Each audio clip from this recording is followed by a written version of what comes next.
এক বৌমা তার বৃদ্ধা শাশুড়িকে মিথ্যা চুরির অপবাদ দিয়ে ঘর থেকে বের করে দিল। তার ঠিক 2 বছর পর একদিন ছেলে এবং ছেলের বউ বাড়িতে বসে টিভি দেখছিলেন। টিভি চ্যানেল বদলাতে গিয়ে তারা টিভিতে এমন দৃশ্য দেখলেন যা দেখে তাদের মুখ দিয়ে চিৎকার বেরিয়ে এলো। তারা কখনো স্বপ্নেও ভাবতে পারেনি টিভিতে এমন দৃশ্য দেখতে পাবে।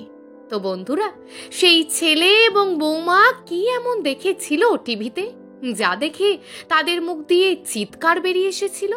কেনই বা সেই টিভির দিকে তাকিয়ে সেই ছেলে এবং বৌমা কাঁদতে লাগলো? এই সমস্ত প্রশ্নের উত্তর জানতে গেলে আপনাদেরকে এই গল্পটিকে শেষ পর্যন্ত শুনতে হবে।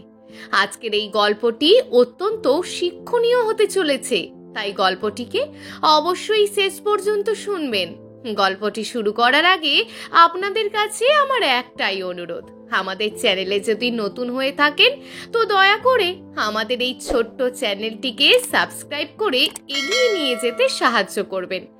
এবং গল্পটি যদি আপনাদের অন্তর ছুঁয়ে যায় তাহলে অবশ্যই আপনাদের একটি মূল্যবান মন্তব্য নিচে কমেন্ট বক্সে কমেন্ট করে জানাতে ভুলবেন না। চলুন বন্ধুরা, শুরু করা যাক আজকের গল্প। পশ্চিমবঙ্গের বীরভূম জেলার অন্তর্গত এক প্রত্যন্ত গ্রামে মধুমিতা দেবী ও সমরেশ বাবুর নামে এক দম্পতি বাস করতেন। সমরেশ বাবু এবং মধুমিতা দেবী তারা একে অপরকে অত্যন্ত ভালোবাসতেন। তাদের সংসার ভালোই কাটছিল, কিন্তু তাদের বিবাহিত জীবন 5 বছর কেটে গেলেও তাদের কোনো সন্তান হচ্ছিল না। তারা অনেক ডাক্তার দেখান এবং অনেকেরই পরামর্শ নেন, তারপরও তাদের কোনো সন্তান হচ্ছিল না। এভাবে আরো একটা বছর পার হয়ে যায় তাদের বিবাহিত জীবন। হঠাৎ করে একদিন সুখের সংবাদ এলো, মধুমিতা দেবী মা হতে চলেছেন। খবরটা শুনে সমরেশ বাবু আনন্দে আত্মহারা হয়ে গেলেন।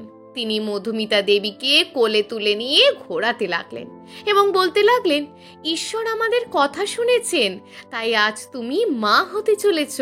কয়েক মাস পর তাদের ঘর আলো করে জন্ম নিল ছোট্ট সৌরভ। মধুমিতা দেবী এবং সমরেশ বাবু তাদের এই ছোট্ট সৌরভকে নিয়ে শুরু করলো অনেক স্বপ্ন দেখা, কিন্তু সুখকে যেন ছুঁয়েও ছুঁতে পারলেন না মধুমিতা দেবী। সৌরভ বাবুর জন্মের মাত্র 5 বছরের মধ্যেই সমরেশ বাবু হৃদরোগে আক্রান্ত হয়ে পরলোক গমন করেন। মধুমিতা দেবীর সংসারে নেমে আসে শোকের ছায়া। মধুমিতা দেবীর পৃথিবী যেন মুহূর্তেই থমকে যায়। একদিকে স্বামী হারানোর যন্ত্রণা, অন্যদিকে ছোট্ট সৌরভকে বড় করে তোলার দায়িত্ব। সব মিলিয়ে তার যেন দম বন্ধ হয়ে আসছিল। কিন্তু পরক্ষণে তার ছোট্ট সৌরভের মুখের দিকে তাকিয়ে তিনি নিজেকে শক্ত করলেন এবং মনে মনে প্রতিজ্ঞা করলেন, যেভাবেই হোক, যত কষ্ট করেই হোক, তিনি তার সন্তানকে মানুষের মতন মানুষ করে তুলবেন। শুরু হলো মধুমিতা দেবীর নতুন লড়াই, তার সন্তানকে বড় করে তোলার লড়াই। একের পর এক দিন যেতে লাগলো। ছোট্ট সৌরভ ধীরে ধীরে বড় হতে লাগলো। তাকে স্কুল থেকে কলেজে, কলেজ থেকে ইউনিভার্সিটিতে তিনি যত কষ্টই হোক তাকে পড়াশোনা করিয়ে গেছেন। সৌরভ বাবুও ছিলেন একজন মেধাবী ছাত্র। সৌরভ বাবু সরকারি চাকরির জন্য নিজেকে প্রস্তুত করতে লাগলেন। তিনি নানান সরকারি চাকরির পরীক্ষাগুলো দিতে লাগলেন। খুব কম সময়ের মধ্যেই তিনি একটি ভালো সরকারি চাকরিও পেয়ে গেলেন। সেদিন সব থেকে বেশি খুশি হলেন মধুমিতা দেবী। মধুমিতা দেবীর সমরেশ বাবুর ছবির সামনে দাঁড়িয়ে বললেন, দেখো, তুমি আমাকে মাঝ রাস্তায় ছেড়ে চলে গেছিলে, তারপর থেকেই আমি তোমার মতন করে সংসারটার দায়িত্ব নিয়েছি। শত কষ্টের মাঝেও আমি তোমার সন্তানকে কখনো কষ্ট পেতে দিইনি। সে যখন যা চেয়েছে আমি যেভাবেই হোক তাকে এনে দিয়েছি। শত কষ্টের মাঝেও আমি তাকে পড়াশোনা করিয়ে গেছি। তাই হয়তো ছেলেটা আজ সফলতার চরম শিখরে পৌঁছাতে পেরেছে। আজ আমি অনেক খুশি, বুঝলে? আজ যদি তুমিও আমাদের মধ্যে থাকতে তাহলে আমি জানি তুমিও অনেক খুশি হতে। ঠিক তখন সৌরভ দৌড়ে এসে তার মাকে জড়িয়ে ধরে কাঁদতে থাকে। এভাবেই চলে তাদের আনন্দের চোখের জল। সৌরভ তার চাকরির জীবন শুরু করে। তার পোস্টিং পড়ে কলকাতার এক পৌরসভায়। সৌরভ প্রথম মাসের বেতনটা তার মায়ের হাতে তুলে দিয়ে বলেন, মা, এটা তোমার জন্য কিছু কিনবে। মধুমিতা দেবী তার ছেলের এমন কর্মকাণ্ডে অনেক খুশি হন। এভাবেই চলতে থাকে তাদের সুখের জীবন। কিছুদিন পর মধুমিতা দেবী তার ছেলেকে বললেন, বাবা, আমার তো বয়স বাড়ছে, আর তুই চাকরি সূত্রে বাড়ির বাইরে থাকিস। আমার না ঘরে একা একা থাকতে একদম ভালো লাগে না রে। তুই না একটা বিয়ে করে ফেল। সৌরভ বাবু এত তাড়াতাড়ি বিয়ে করতে রাজি ছিলেন না, কিন্তু মায়ের জোরাজুরিতে তিনি আর না করতে পারলেন না। মাত্র 4-5 মাসের মধ্যেই মহা ধুমধাম করে সৌরভ বাবুর বিয়েটা হয়ে গেল। সৌরভ বাবু বিয়ে করে তার বউকে নিয়ে বাড়িতে উঠলেন। তার বউ ছিল অত্যন্ত সুন্দরী এবং অহংকারী একটা মেয়ে। সৌরভ বাবুর স্ত্রী প্রথম দিন থেকেই সৌরভ বাবুর মাকে একদম দেখতে পারতেন না। কথায় কথায় তার সাথে ঝগড়া করতেন এবং পান থেকে চুন খসলেই তিনি সৌরভ বাবুর কাছে তার মায়ের বিরুদ্ধে নালিশ জানাতেন। কিন্তু সৌরভ বাবু তার মাকে এতটাই ভালোবাসতেন যে সে তার স্ত্রীর কথায় পাত্তা দিতেন না। শত অভিযোগের পরও সৌরভ বাবু তার মাকে একটি কথাও বলতেন না। যখন সৌরভ বাবুর স্ত্রী বুঝতে পারলেন যে এভাবে কাজ হবে না, তখন তিনি একটা ফন্দি আঁটলেন। সৌরভ বাবুর স্ত্রী তার একটা সোনার নেকলেস তার শাশুড়ি মায়ের আলমারিতে রেখে দিলেন। পরদিন সকালে যখন সৌরভ বাবু শহরের উদ্দেশ্যে বের হতে যাবেন, ঠিক সেই মুহূর্তেই সৌরভ বাবুর স্ত্রী খুব সুন্দরভাবে তার স্বর্ণের নেকলেস হারিয়ে যাওয়ার অভিনয় শুরু করলেন। সমস্ত আলমারি তন্ন তন্ন করে খুঁজেও যখন স্বর্ণের নেকলেসটা মিলছিল না, তখন সৌরভ বাবু বললেন যে আমাদের বাড়িতে থাকে মাত্র 3 জন, তাহলে এই স্বর্ণের নেকলেসটা যাবে কোথায়? ঠিক তখনই সৌরভ বাবুর স্ত্রী বলে উঠলেন, তোমার মা একটা লোভী মানুষ। তোমার মাই নিশ্চয়ই আমার স্বর্ণের নেকলেসটি চুরি করে তার কাছে রেখে দিয়েছে। সৌরভ বাবু তার স্ত্রীর মুখে এমন কথা শুনে তিনি অত্যন্ত রাগান্বিত হয়ে বললেন, তুমি আমার মায়ের বিরুদ্ধে চুরির অভিযোগ নিয়ে আসছো? তখন সৌরভ বাবুর স্ত্রী বললেন, হ্যাঁ, আমি ঠিকই বলছি। তোমার মাই আমার স্বর্ণের নেকলেসের ওপর প্রচুর লোভ ছিল, সেই আমার নেকলেসটি চুরি করে তার কাছে লুকিয়ে রেখেছে। তুমি যাও, তার আলমারিটি খুঁজে দেখো। তখন সৌরভ বাবু তার স্ত্রীকে বললেন, তোমার বলা কথা যদি মিথ্যা হয়, তোমাকে আমি আজকেই ডিভোর্স দেব। এই বলে তিনি রাগান্বিত হয়ে মায়ের ঘরে ঢুকলেন এবং মায়ের ঘরটি তন্ন তন্ন করে খুঁজতে লাগলেন। খুঁজতে খুঁজতে তিনি তার মায়ের আলমারির কাপড়ের ভাঁজে তার স্ত্রীর হারিয়ে যাওয়া নেকলেসটি খুঁজে পেয়ে গেলেন। সৌরভ বাবু প্রচন্ডভাবে শকড খেলেন। তিনি কখনো কল্পনাও করতে পারেননি যে তার মা এমন কাজ করতে পারেন। সৌরভ বাবু তখন তার মাকে অনেক অপমান করলেন এবং বললেন, মা, আমি কখনো স্বপ্নেও ভাবতে পারিনি যে তুমি চুরি করবে। মধুমিতা দেবী অনেকভাবে তার ছেলেকে বোঝানোর চেষ্টা করলেন যে বাবা, আমার কিসের অভাব আছে যে আমি চুরি করতে যাব? আর ওই স্বর্ণের নেকলেসটা নিয়ে আমি কি বা করব? আমি চুরি করিনি বাবা। কিন্তু সৌরভ বাবু তার মায়ের কোনো কথা শুনতে রাজি ছিলেন না। তিনি তার মাকে বাড়ি থেকে বের করে দিলেন এবং বললেন, মা, আমি তোমার এই মুখ আর দেখতে চাই না। তুমি তোমার নিজের বৌমায়ের গয়না চুরি করো? ছি মা, ছি! আমার নিজেকে তোমার সন্তান ভাবতে ঘেন্না লাগছে। তুমি দয়া করে আমাদের বাড়ি থেকে চলে যাও। মধুমিতা দেবী চোখের জল ফেলতে ফেলতে তার ছেলের বাড়ি থেকে বের হয়ে গেলেন। রোদে গরমে হাঁটতে হাঁটতে তিনি ক্লান্ত হয়ে একটি বেঞ্চে বসে পড়লেন। বেঞ্চে বসে বসে ঈশ্বরের উদ্দেশ্যে নানান বিলাপ করে কাঁদতে শুরু করে দিলেন। ঠিক তখনই সেই বেঞ্চের পাশ ধরে হেঁটে যাচ্ছিলেন 27 বছরের এক তরুণ অভিজিৎ। অভিজিৎ খেয়াল করলেন এক বৃদ্ধা বেঞ্চে বসে বসে কাঁদছেন। তিনি দৌড়ে এসে বৃদ্ধার কাছে গেলেন এবং বললেন, কি হয়েছে মা, তুমি কাঁদছো কেন? অভিজিৎ বাবু খেয়াল করলেন বৃদ্ধাটি এই সূর্যের তাপে অত্যন্ত ক্লান্ত হয়ে পড়েছেন। তাই তিনি তখন সেই বৃদ্ধা মাকে ধরে ধরে একটি ছায়ায় নিয়ে গেলেন এবং চটজলদি বসিয়ে দিয়ে পাশের একটি দোকান থেকে কিছু খাবার এবং পানীয় জল এনে মধুমিতা দেবীর সামনে ধরলেন এবং বললেন, মা, এই জলটি গ্রহণ করুন এবং কিছু খাবার খেয়ে নিন। মধুমিতা দেবী তখন আরো জোরে কেঁদে উঠলেন অভিজিৎ বাবুকে জড়িয়ে ধরে বলতে লাগলেন, বাবা, আমাকে আমার ছেলে ঘর থেকে বের করে দিয়েছে। আমার যে এখন কোথাও যাওয়ার জায়গা নেই। কি করব এখন আমি বাবা? কোথায় যাব? এই বয়সে এত দুঃখ আমার যে আর সহ্য হচ্ছে না বাবা। এর থেকে আমার মরণই ভালো। ঈশ্বর, তুমি আমায় তোমার কাছে ডেকে নাও। আমি আর বাঁচতে চাই না। যেখানে আমার নিজের ছেলেই আমায় ভুল বুঝলো, সেই পৃথিবীতে আমার আর কোনো কাজ নেই। তুমি আমায় তুলে নাও ঈশ্বর। এই বলে তিনি কাঁদতে শুরু করলেন। অভিজিৎ বাবু মধুমিতা দেবীকে সান্ত্বনা দিলেন এবং বললেন, মা, তুমি যদি চাও আমার সাথে আমাদের বাড়ি যেতে পারো। সেখানে তুমি আমার মা হয়ে থাকবে।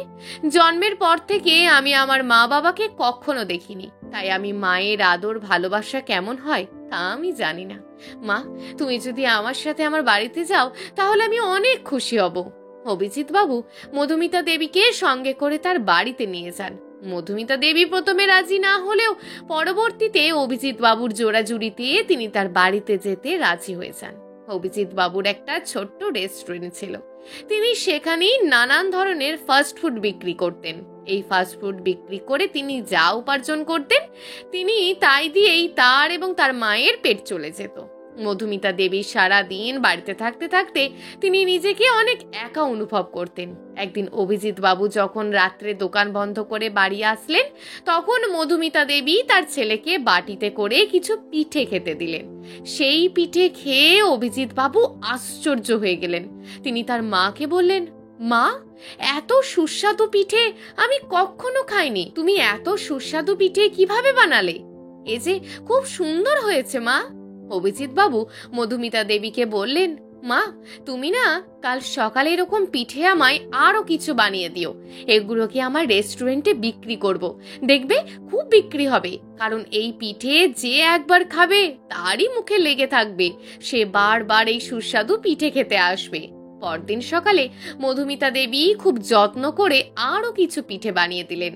অভিজিৎ বাবু সেগুলোকে সুন্দর করে ছোট্ট ছোট্ট কন্টেনারে ভরে বিক্রি করার উদ্দেশ্যে তার রেস্টুরেন্টে নিয়ে গেলেন।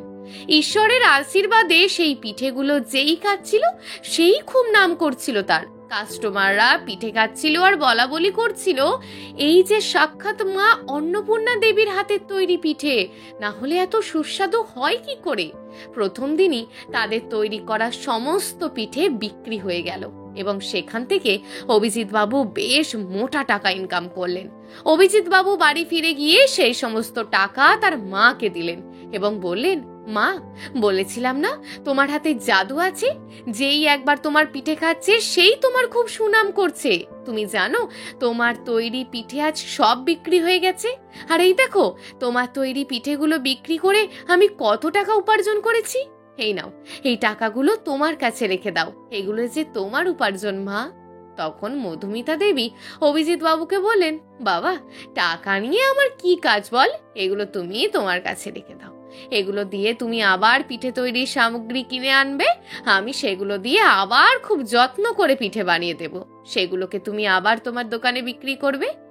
এইভাবে প্রত্যেক দিন মধুমিতা দেবী সকালে খুব যত্ন করে অনেক পিঠে বানিয়ে দিতেন এবং অভিজিৎ বাবু সেগুলোকে তার রেস্টুরেন্টে বিক্রি করতেন। দেখতে দেখতে তাদের এই সুস্বাদু পিঠের সুনাম গোটা শহরে ছড়িয়ে পড়ল। নানান রাজ্য থেকে কন্টেন্ট ক্রিয়েটররা তার এই সুস্বাদু পিঠের ভিডিও সোশ্যাল মিডিয়ায় আপলোড করতে লাগলেন। খুব কম সময়ের মধ্যেই অভিজিৎ বাবু এবং মধুমিতা দেবী খুবই জনপ্রিয় হয়ে উঠলেন। তাদের নানান জায়গা থেকে প্রচুর মালের অর্ডার আসতে লাগলেন। অভিজিৎ বাবু তখন দুজন লোককে তাদের সাথে যুক্ত করলেন এবং তারা সকলে মিলে অক্লান্ত পরিশ্রম করে সমস্ত অর্ডারগুলোকে সম্পূর্ণ করতে লাগলেন। দেখতে দেখতে মাত্র 1.5 বছরের মধ্যে তারা একটা বড় রেস্টুরেন্ট তৈরি করলেন। সেই রেস্টুরেন্টের নাম রাখলেন মায়ের পিঠে। ধীরে ধীরে তাদের এই মায়ের পিঠে একটা ব্র্যান্ডে পরিণত হলো। তাদের এই ব্র্যান্ড অনলাইন থেকে অর্ডার করা যেত এবং অফলাইন থেকেও গ্রহণ করা যেত। যত দিন যেতে লাগলো, ঈশ্বরের আশীর্বাদে যেন তাদের ব্যবসা ফুলে ফেপে উঠতে লাগলো। তারা একটা থেকে এরকম আরো 5টা রেস্টুরেন্ট তৈরি করলেন। 2 বছরের মধ্যে তাদের বিজনেসটা বেশ বড় আকার ধারণ করলো। মধুমিতা দেবীর এমন সাফল্যের কথা নানান পত্রিকায় ছাপা হলো এবং কিছু নিউজ চ্যানেলেও তার এমন সফলতা নিয়ে চর্চা হতে লাগলো। একদিন সৌরভবাবুর স্ত্রী বাড়িতে বসে যখন টিভি দেখছিলেন, ঠিক তখনই চ্যানেল বদলাতে গিয়ে একটি চ্যানেলে তার চোখ আটকে গেল। সেই চ্যানেলে দেখানো মহিলাটিকে দেখে তার মুখ দিয়ে চিৎকার বেরিয়ে এলো। তিনি কখনো স্বপ্নেও ভাবতে পারেনি মিথ্যা চুরির অপবাদ দিয়ে ঘর থেকে বের করে দেওয়া তার সেই অসহায় শাশুড়ি মা এত বড় একটা নিউজ চ্যানেলে বসে ইন্টারভিউ দেবে। সৌরভবাবুর স্ত্রী তখন হাঁটু ভাঁজ করে বসে কাঁদতে লাগলেন এবং তিনি সৌরভবাবুকে তার করা কৃতকর্মের সমস্ত কিছু খুলে বললেন। তিনি বললেন কিভাবে তার নিজের স্বর্ণের নেকলেস তিনি নিজেই তার মায়ের আলমারিতে লুকিয়ে রেখে তার মাকে চুরির দায় দিয়েছেন। সৌরভবাবুর স্ত্রী অঝোর ধারায় কাঁদতে লাগলেন এবং বলতে লাগলেন, আমি তোমার মায়ের সাথে বড় অন্যায় করেছি সৌরভ। আমি তোমার মায়ের পায়ে ধরে ক্ষমা চাইব, তিনি আমাকে নিশ্চয়ই ক্ষমা করে দেবেন দেখবে। এই সমস্ত কথা শুনে সৌরভবাবু রাগান্বিত হলে এবং তিনি সজোরে তার স্ত্রীর গালে এক থাপ্পড় মারলেন এবং বললেন, তোমার মতন কিছু মেয়েদের জন্যই বাবা মার সাথে আলাদা হয়ে যেতে হয়। এই অন্যায়ের ফল তোমাকে ভোগ করতেই হবে। দেখবে ঈশ্বর তোমাকে ঠিকই এর উপযুক্ত শাস্তি দেবে। আর তোমার জন্য আজ আমি আমার মাকে হারিয়েছি, তোমার জন্য আমি আমার মাকে এত অপমান করেছি। ঈশ্বর আমাকেও ক্ষমা করবে না। আমি তোমার সাথে আর থাকতে পারবো না। আমি কালই তোমাকে ডিভোর্স দিয়ে দেব। সৌরভবাবু অনেক কাঁদতে লাগলেন এবং বলতে লাগলেন, যে মা এত কষ্ট করে আমায় বড় করে তুললো, আমার সফলতার চরম শিখরে পৌঁছে দিল, আমি সেই মাকে ভুল বুঝে বাড়ি থেকে বের করে দিলাম। সৌরভবাবু তার পরের দিনই তার মায়ের সাথে দেখা করতে যান এবং মায়ের পা জড়িয়ে ধরে কাঁদতে কাঁদতে বললেন, মা, তুমি আমায় ক্ষমা করে দাও। আমি সেদিন জানতে না পারলেও আজ জানতে পেরেছি যে তুমি চুরি করনি। মা, মানুষ মাত্রই তো ভুল হয়, তুমি দয়া করে আমায় ক্ষমা করে দাও মা। আমি এরকম ভুল আর কখনো করব না। আজ তুমি যদি আমায় ক্ষমা না করো মা, তাহলে ঈশ্বরও আমায় কোনোদিন ক্ষমা করবে না। তখন মধুমিতা দেবী সৌরভবাবুকে তার পা থেকে তার বুকে তুলে ধরলেন এবং শক্ত করে পরম স্নেহের সঙ্গে জড়িয়ে ধরে বললেন, সন্তানরা যতই ভুল করুক না কেন, মারা কখনোই সন্তানদের প্রতি অভিমান করে থাকতে পারে না। বন্ধুরা, যারা বাবা মাকে কষ্ট দেয় তারা কখনোই প্রকৃতপক্ষে সুখী থাকতে পারে না। কোনো না কোনো দিক থেকে তারা প্রতিনিয়তই দুঃখ পায়। কেউ কেউ হয়তো এখন ভালো থাকবে, কিন্তু ভবিষ্যতে তাদের সাথেও তার সন্তানরা এরকমই করতে পারে। তাই আমাদের প্রত্যেকেরই উচিত বৃদ্ধ বয়সে বাবা মায়ের হাতে শক্ত লাঠি হয়ে পাশে দাঁড়ানো, যাতে করে তারা নিজেকে অসহায় এবং অবহেলিত মনে করতে না পারে। তো বন্ধুরা, গল্পটা এখানেই শেষ করছি। এই গল্পটা আপনাদের কেমন লাগলো তা অবশ্যই নিচে কমেন্ট করবেন এবং গল্পটি যদি আপনাদের ভালো লাগে তাহলে আমাদের চ্যানেলটিকে সাবস্ক্রাইব করে রাখবেন। দেখা হবে পরবর্তী ভিডিওতে। ততক্ষণ নিজের এবং নিজের পরিবারের খেয়াল রাখুন।